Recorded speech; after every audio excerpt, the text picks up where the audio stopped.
Elle est devenue un symbole de la lutte pour les droits des femmes en Iran. Rehaneh Djabari a été condamnée à mort et exécutée pour avoir poignardé l'homme qui tentait de la violer alors qu'elle avait 19 ans. Son histoire est racontée dans un documentaire exceptionnel, Cet hiver à Téhéran. Sa sortie au cinéma est prévue le 29 mars prochain en France. Et la réalisatrice allemande Steffi Niederzoll est notre invitée. Bonjour et merci d'être avec nous. L'histoire de Rehaneh remonte à 2007, mais son combat est plus que jamais d'actualité avec le mouvement de contestation en Iran depuis 6 mois maintenant. Yes, exactly. So Rehaneh s'est battue très dur pour les droits des femmes, pour sa liberté. Et aujourd'hui, tous les hommes et les femmes en Iran, dans les rues, se battent pour la liberté des hommes et des femmes. Que l'on regarde tout de suite un extrait de la bande-annonce de votre documentaire. ریحانه در بستنی فروشی نشسته بودم. مردی میان سال به طرفم آمد. با بخش تاریک و پنهان جامعه آشنا شدم. تلفنم به صدا درآمد. مامان بود. دلم میخواست به او بگویم چه شده، اما نگفتم. ندونستن داستان، 1001 سوال. رابطه نامشروع داشته؟ قتل انجام داده؟ چرا زده؟ تجاوز به دختران و دفاع آنان در برابر تجاوز را مردها نوشتند و مراحل دادرسی بی‌منطقش قصاص نفس با چوبه دار. ته ذهنمونم یه چیزی هم بود که حتما باید این خانواده رضایت بدن دیگه. خیلی سخت بود ولی من خودم فکر می‌کردم که با حاضریم که انجام بدیم تا رضایت بدن. صراحت مادرم در وجودم بود. حتی 1% فکر می‌کردم نجات ریحانه توشه. چقدرم پرزحمت بود من انجامش میدادم. خدا زندگی بی ریحانه نمیخوام.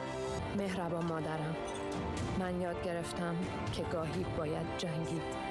دانستم که حتی در شرایط سخت میتوان با جرقه‌ای شادی کوچکی را روشن کرد.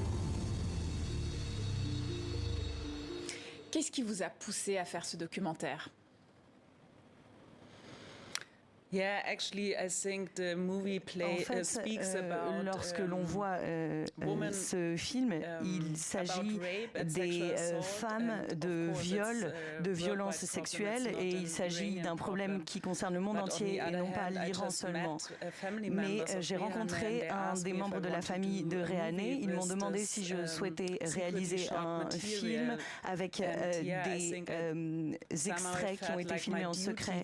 Et cela m'a semblé être de mon devoir que de raconter son histoire pour lui donner une voix. Ce qu'elle a fait compte et cela a été extrêmement inspirant pour moi. Justement, comment est-ce que vous avez eu accès à toutes ces vidéos filmées clandestinement, à tous ces enregistrements téléphoniques?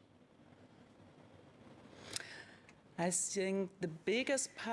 pense que pour la plupart, ils m'ont été donnés par la famille. Ils avaient beaucoup de contenus qui ont été filmés avec des téléphones portables. Et Rehaneh, lorsqu'elle était en prison, nous voulions savoir ce qu'elle faisait. Ils m'ont donné ce contenu et m'ont demandé de faire un film à partir de ce contenu.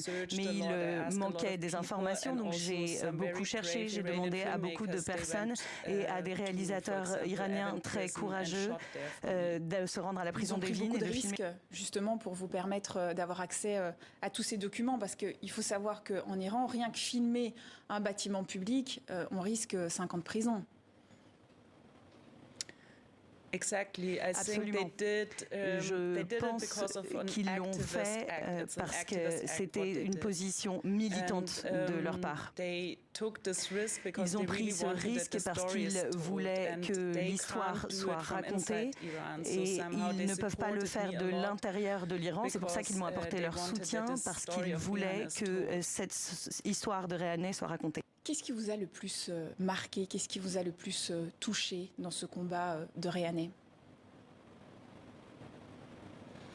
Je pense qu'il y a beaucoup d'éléments qui m'ont beaucoup touchée, mais je pense que le plus fort là-dedans, c'était sa jeunesse. C'était la place très limitée dans les prisons iraniennes et ce que cela dit sur la société. Elle s'est battue pour elle-même, elle s'est battue pour ses co-détenus.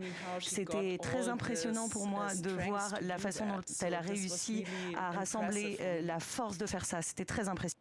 Sa dernière lettre à sa mère est aussi poignante. Exactly, and she wrote oui, a lot. Tout à fait, et elle a beaucoup écrit. On parle d'un journal et de très nombreuses lettres. Elle a écrit beaucoup de lettres aussi pour se défendre. Donc ce qu'elle écrit est extrêmement intense. Elle perçoit la société et les droits des femmes en Iran très clairement de l'intérieur de la prison. Et il y a cette lettre en particulier à sa mère qui est très touchante. Lors du procès, le juge a dit qu'elle aurait dû se laisser faire violer. Pourquoi la légitime défense n'a-t-elle pas été retenue dans ce cas ?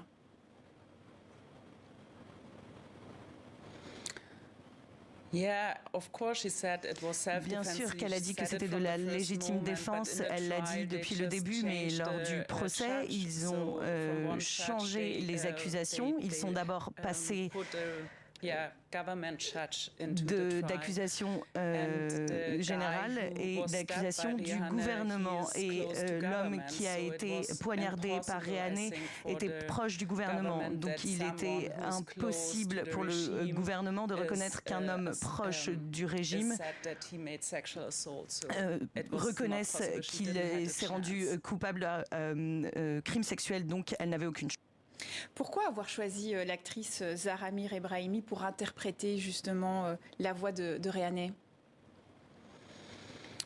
On me l'a recommandé, c'est un réalisateur iranien qui me l'a recommandé et je cherchais une personne qui avait une position et une voix politique et il était clair qu'il fallait que ce soit une personne qui vive en exil.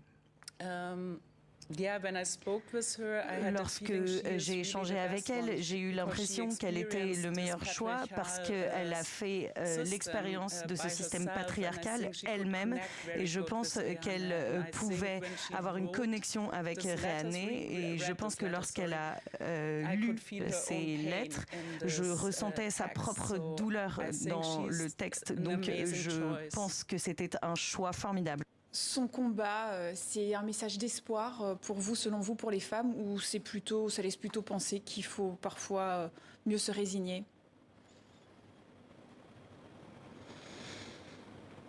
Je pense que Rehaney n'a pas abandonné. Elle s'est battue pour sa dignité. C'est ce qui est si fort dans l'affaire Rehaney. Elle a eu l'opportunité de dire qu'il fallait que sa vie soit sauvée, qu'elle pouvait mentir et dire que ce n'était pas un crime sexuel, mais elle a décidé de s'en tenir à la vérité. On peut voir dans son histoire qu'elle a décidé de dire la vérité et de continuer à la dire. Merci à vous, Steffi Niederzoll, d'avoir été notre invitée. Et je rappelle que le documentaire Cet hiver à Téhéran sort donc le 29 mars prochain en France.